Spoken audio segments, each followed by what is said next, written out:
অনেক লেখালেখি হচ্ছে।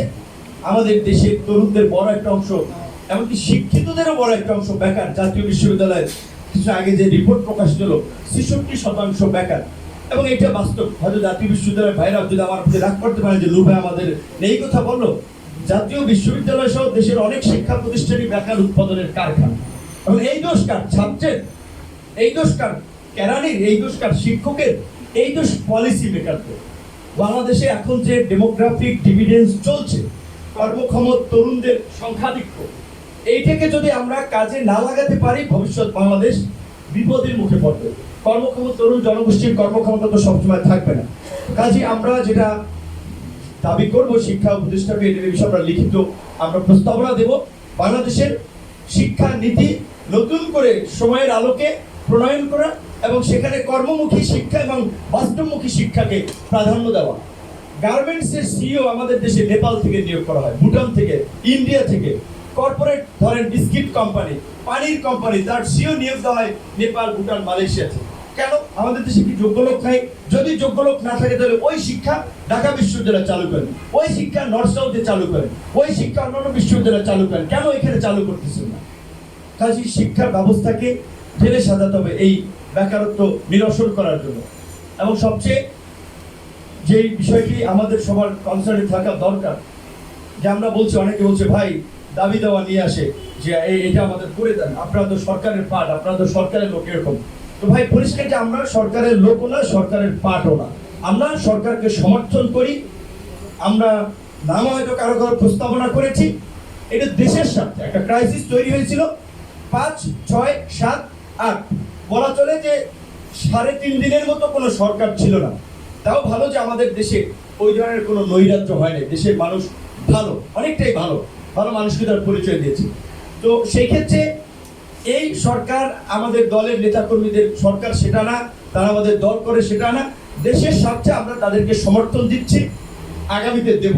কারণ হচ্ছে এই সরকারের উপরে বাংলাদেশের আগামীর ভবিষ্যৎ নির্ধারণ করে। সরকার ব্যর্থ হলে বাংলাদেশ একটা খাদে পড়বে, সরকার সফল হলে বাংলাদেশ বিশ্বের বুকে মাথা উঁচু করে দাঁড়াবে। কাজে এখন আমাদের অস্তিত্বের জন্য তো সরকারকে সহযোগিতা করতে হবে, কিন্তু সরকারকেও সেটা বুঝতে হবে।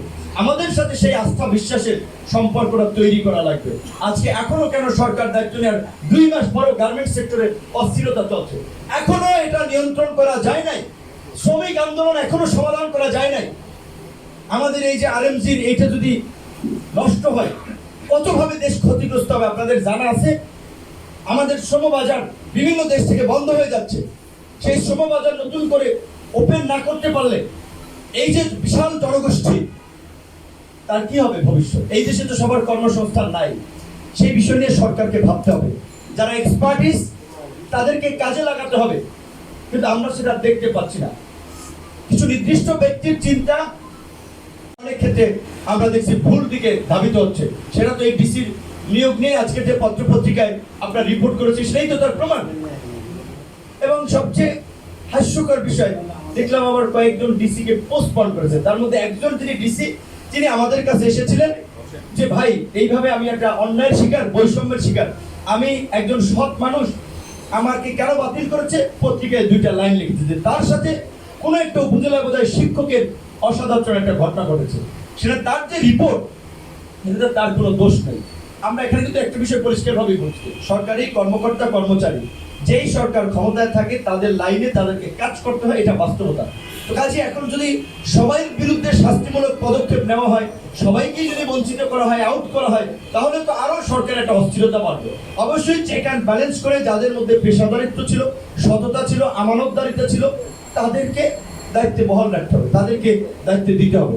কিন্তু আমরা এমনও শুনেছি যৌন কেলেঙ্কারির দায়ে পুলিশ কর্মকর্তা বরখাস্ত হয়েছিলেন, তিনি এসে এখন বিপ্লবী হয়েছেন যে আমি ভাই এই বিরোধী মতের হওয়ার কারণে আমি বঞ্চিত হয়েছি। কিংবা দুর্নীতির কারণে দেখা যায় প্রশাসনের কেউ আপনার বঞ্চিত হয়েছেন, এখন তিনি বিপ্লবী সেজেছেন যে আমি বঞ্চিত হয়েছিলাম। যে এখন সব জায়গায় ধরেন আন্দোলনের ক্রেডিট নিয়ে এখন নানা ধরনের বক্তব্য বিবৃতি যেমন হচ্ছে। তো আমি যেটা মনে করি এইটা আমাদের ইস্যু না। আমাদের কথা হচ্ছে যে সুগন্ধি ফুল জঙ্গলে ফুটলেও তার সুবাস ছড়াবে। আপনারা কে কি করছেন, কে কি করবেন, কাজের মধ্যে দিয়ে সেটা প্রুভ করেন। সবাই ভালো থাকবেন। আসসালামু আলাইকুম।